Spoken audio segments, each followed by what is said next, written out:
گناہ کی پاداش میں جہنم کے اندر پھینکا گیا؟ قالوا لم نکن من المصلین، وہ پہلا اپنا گناہ جو بتلائیں گے وہ کیا تھا؟ لم نکن من المصلین، ہم نماز نہیں پڑھتے تھے۔ اس کا معنی یہ ہے کہ نماز نہ پڑھنا یہ بہت بڑی نافرمانی ہے اللہ رب العزت کی، بہت بڑا گناہ ہے جس کی پاداش میں انسان کو جہنم میں پھینک دیا جائے گا والعیاذ باللہ۔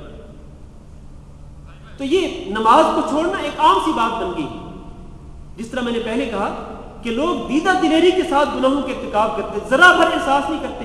شرک و بدعت کے علاوہ بھی یہ نماز کو دیکھ لیں، اسی طرح آپ زکوٰۃ کو دیکھ لیں۔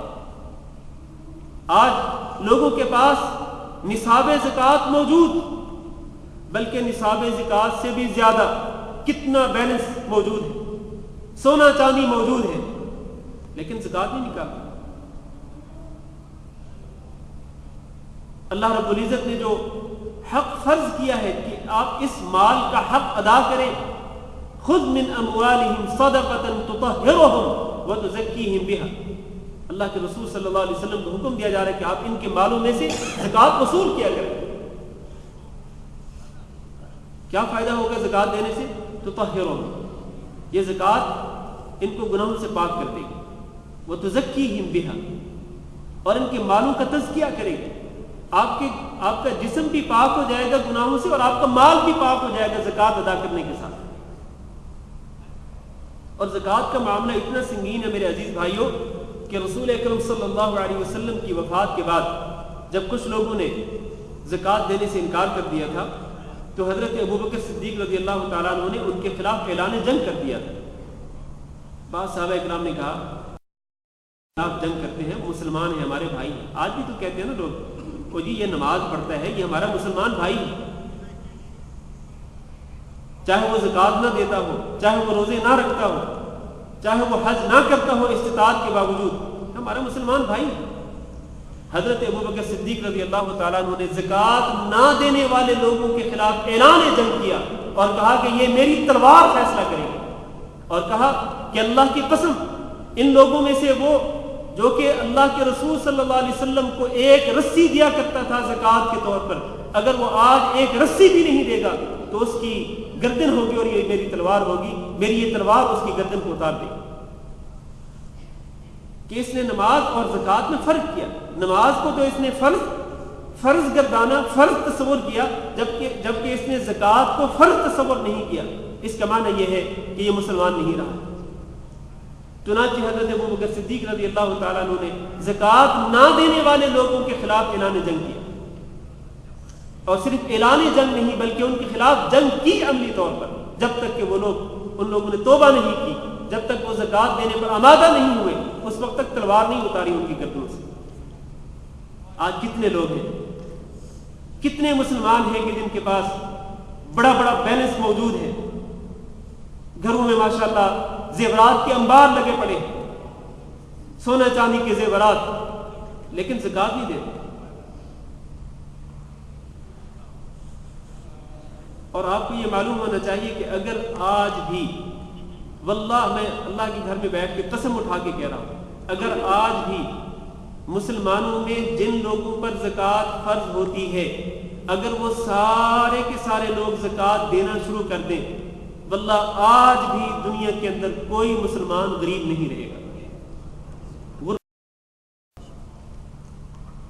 یہ زکوٰۃ کا بہت بڑا فائدہ ہے کہ تؤخذ من اغنیائہم وترد الی فقرائہم، کہ مسلمانوں میں جو مالدار ہیں، اغنیاء ہیں، ان میں سے وہ زکوٰۃ کا مال لے کر کس کو دیا جائے گا؟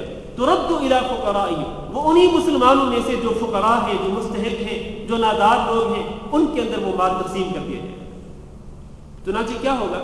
جب مالداروں سے زکوٰۃ وصول کر کے غریبوں کے اندر تقسیم کر دی جائے گی تو پھر کوئی غریب نہیں رہے گا، غربت کا خاتمہ ہو جائے گا۔ اسلام نے غربت کے خاتمے کے لیے یہ بہت بڑا راستہ بتلا دیا ہے، لیکن آج جن لوگوں کے پاس پیسہ ہے، جن کے پاس بیلنس ہے، جن کے پاس سونا چاندی ہے، انہوں نے بند کر کے رکھ دیا، اپنا ہاتھ بند کر کے رکھا ہوا ہے، اس میں سے زکوٰۃ ادا نہیں کرتے ہیں، جس کے نتیجے میں ہم دیکھتے ہیں کہ آج ہماری گلی کے اندر، ہمارے محلے کے اندر، ہمارے گھر کا، ہمارے گھر کے ساتھ ہمارا پڑوسی وہ بھوکا مر رہا ہوگا، اس کے پاس کھانے پینے کے لیے کچھ نہیں ہوگا، جبکہ ہمارے پاس دنیا کی ہر چیز جو ہے وہ موجود ہو، ہم اپنے پڑوسیوں کا احساس نہیں کرتے، غریب مسلمانوں اور غریب رشتہ داروں کے حقوق کو ادا نہیں کرتے۔ اللہ نے قرآن مجید میں فرمایا قد افلح المؤمنون الذين هم في صلاتهم خاشعون والذين هم عن اللغو معرضون والذين هم للزكاة فاعلون۔ کون سے مومن کامیابی حاصل کریں گے؟ جو نمازوں میں خشوع اختیار کرتے ہیں، اللہ سے ڈرتے ہوئے نمازیں ادا کرتے ہیں اور لغو اور بیہودہ کاموں سے اعراض کرتے ہیں اور وہ زکوٰۃ ادا کرتے ہیں۔ ایسے لوگ، ایسے مومن، ایسے جو اہل ایمان ہیں وہ کامیابی حاصل کریں گے۔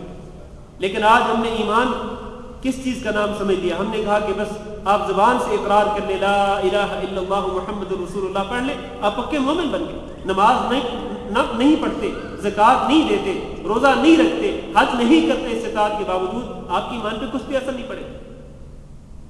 یہ ہمارا اعتقاد، ہمارا نظریہ ہے اور یہ بالکل غلط نظریہ ہے۔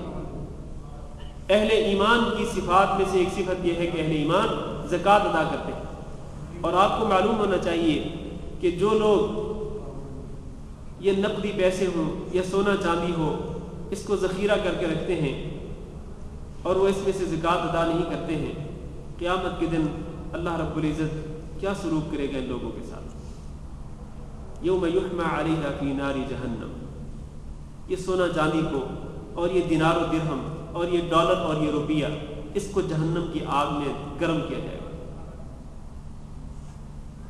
فتقویٰ بہا جباہہم، پھر اسی پیسے کے ساتھ، اسی ڈالر اور اسی روپے کے ساتھ، اسی دینار اور اسی درہم کے ساتھ جس کو جہنم کی آگ میں تپایا جائے گا، اس کو گرم کیا جائے گا، اسی کے ساتھ زکوٰۃ نہ دینے والے لوگوں کی پیشانیوں کو داغا جائے گا، وجنوبہم، اور ان کے پہلوؤں کو داغا جائے گا، وظہورہم، اور ان کی پیٹھوں کو داغا جائے گا۔ جہنم کی آگ میں گرم کر کر کے بار بار ان کی پیشانیوں کو، پہلوؤں کو، پیٹھوں کو داغا جائے گا، اور کیا کہا جائے گا؟ کہا جائے گا ھذا ما کنزتم لانفسکم، یہ وہ چیز ہے جس کو تم نے خزانہ کر کے رکھ دیا تھا، جس کو تم نے ذخیرہ کر کے رکھ دیا تھا، جس کو تم اللہ کے راستے میں خرچ نہیں کرتے تھے، جس میں سے زکوٰۃ ہی ادا کرتے تھے، یہی وہ چیز ہے، اس کا مزہ چکھ لو۔ اور رسول اکرم صلی اللہ علیہ وسلم نے ارشاد فرمایا کہ وہ مال جس کی زکوٰۃ ادا نہیں کی جاتی کے سامنے گنجے سانپ کی شکل میں آ جائے گا، گنجے سانپ کی شکل میں، اور اس کے گلے کا ہار بن جائے گا۔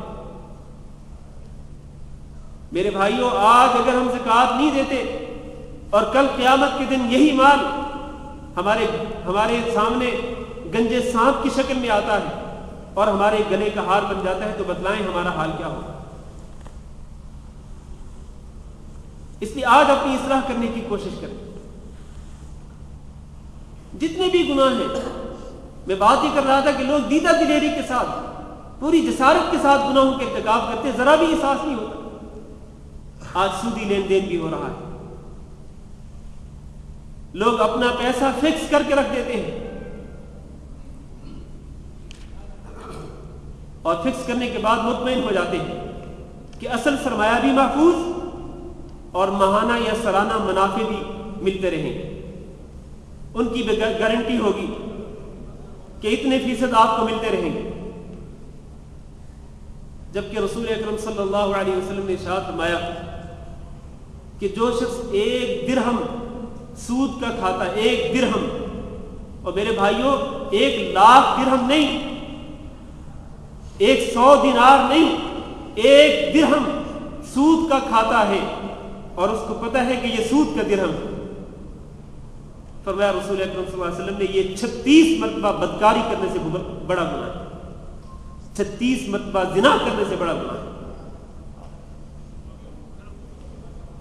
اور یہ اتنا بڑا گناہ ہے یہ سودی لین دین کرنے کا اور اپنا پیسہ فکس کرا کر اس کے محدود منافع وصول کرنا اتنا بڑا گناہ ہے کہ آپ صلی اللہ علیہ وسلم فرمایا کہ اگر اس کے 70 حصے کیے جائیں، اس گناہ کے اگر 70 حصے کیے جائیں تو اس کا سب سے کم تر حصہ جو ہے وہ سگی ماں کے ساتھ بدکاری کرنے کے برابر ہوتا ہے، والعیاذ باللہ۔ اور آج لوگ نہیں سمجھتے ہیں کہ جی کوئی بات نہیں 10 لاکھ روپیہ ہے 20 لاکھ روپیہ ہے فکس کرا کے رکھ دیں, اگر موت آ جائے گی کوئی بات نہیں, ہمارے بچے تو کھاتے پیتے رہیں گے نا, بچے تو نہیں بھوکے مریں گے. اور کیا آپ کو یہ پیسہ آپ کے والد نے دیا تھا؟ آپ کے باپ نے یہ پیسہ آپ کو دیا تھا؟ گارنٹی کر کے گئے تھے آپ کے والد آپ کے لیے؟ آپ کو یہ پیسہ اللہ نے دیا ہے, تو اپنی اولاد کو بھی اللہ کے بھروسے پر چھوڑ کے جاؤ.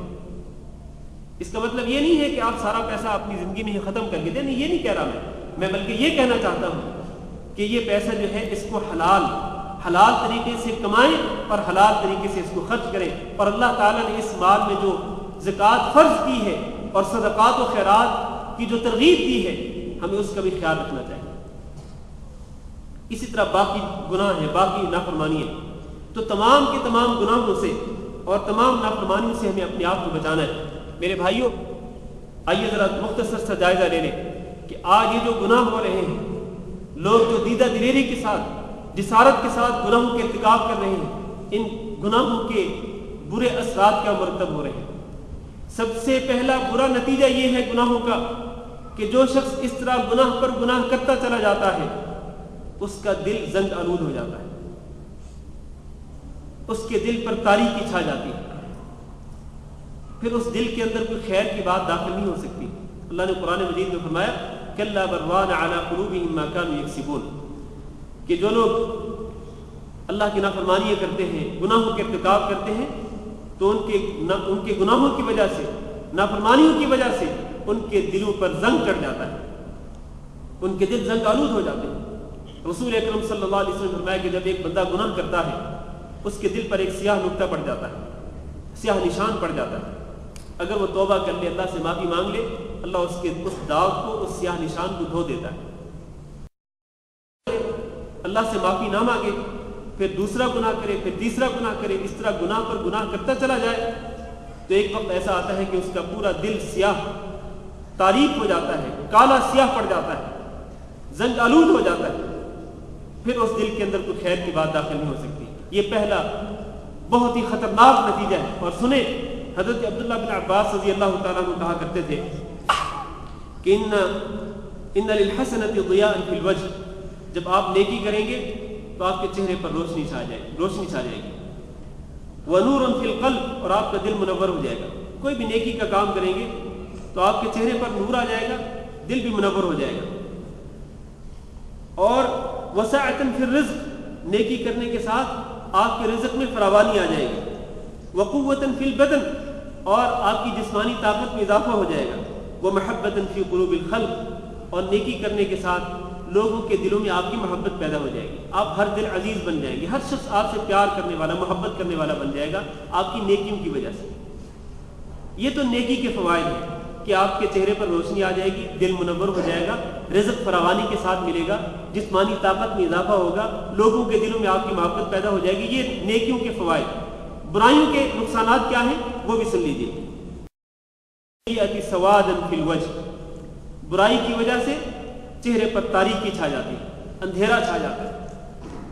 ایک شخص اگر ساری رات اللہ کی نافرمانی کرتا رہے, ساری رات وہ حیا باختہ پروگرام دیکھتا رہے یا حیا باختہ فلمیں اور ڈرامے دیکھتا رہے ساری رات, صبح کو جب وہ لوگوں کے سامنے آئے گا تو یقین مانے اس کے چہرے پر تاریکی چھائی ہوئی ہوگی, اس کے چہرے پر اندھیرا چھایا ہوا ہوگا.